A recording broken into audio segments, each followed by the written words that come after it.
ठाकुर जी इस मास में बंधन युक्त होने को तैयार हो जाते हैं। बहुत ध्यान से सुनिएगा। इस मास में ठाकुर जी अपने भक्तों को मानो ऐसा कहते हैं कि आप चाहो तो हमें अपने बंधन में बांध सकते हो।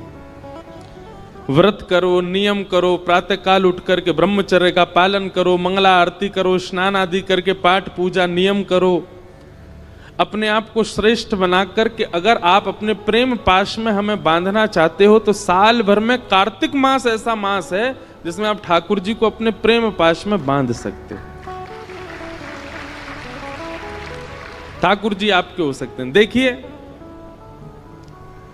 ठाकुर जी को बांधना ही है अपने प्रेम में। भक्ति का मतलब क्या होता है? हम सब बंधे हुए हैं कहां? संसार में। हम सब की आसक्ति रूपी रस्सी बंधी हुई है संसार में।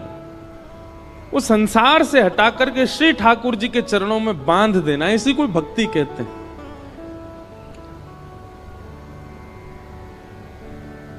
लेकिन संसार से जब हमारी आसक्ति रूपी रस्सी बंधी होती है तो हम बंधन में होते हैं। संसार तो मुक्त ही है, पर जब वह आसक्ति रूपी रस्सी ठाकुर जी से बांध दी जाती है तो ठाकुर जी भी बंध जाते हैं और हम भी बंध जाते हैं, दोनों बंध जाते हैं। पर जहां जहां हम जाते हैं, अनुब्रजाम में हम नित्यम पूये ये तन्य रेणु भी, भगवान कहते हैं फिर जहां जहां मेरा भक्त जाता मैं उसके पीछे पीछे जाता हूं। तो ये बहुत पवित्र मास है, ब्रह्म मुहूर्त में उठने की विधा है। अब हमारी तो स्थिति ऐसी हो गई है कि हम इतने थक जाते हैं कथाएं करते करते। अभी हमको थोड़ा सब संत जन भी कह रहे हैं, घर के लोग भी कह रहे हैं, अब अवकाश करना शुरू करो, कथाओं के बीच में 2-4 दिन का अवकाश रखो, थोड़ा आराम करो, पर हो ही नहीं पा रहा है। अब तो ऐसा हुआ है कि हमको आगे की कथाएं स्थगित करनी पड़ी हैं आराम करने के लिए। लेकिन आप सब लोग तो मुक्त हैं, तो कम से कम कार्तिक मास में प्रयास कीजिए, ब्रह्म मुहूर्त में उठिए और ब्रह्म मुहूर्त में स्नान आदि करके। भोपाल में अगर आपको व्यवस्था हो, यहाँ पे मंगला आरती 4-5 बजे होती हो मंदिरों में, तो पता नहीं, हमारे वृंदावन का तो माहौल देखने वाला होता है कार्तिक मास में। सुबह से ही सब ब्रजवासी और दर्शनार्थी और आगंतुक जितने भी लोग होते हैं वे सब निकल पड़ते हैं। यमुना स्नान करेंगे, राधा वल्लभ, बांके बिहारी, राधा रमण, रास मंडल, सेवा कुंज, सब जगह मंगला करते हैं, ठाकुर जी के मंगल दर्शन करते हैं।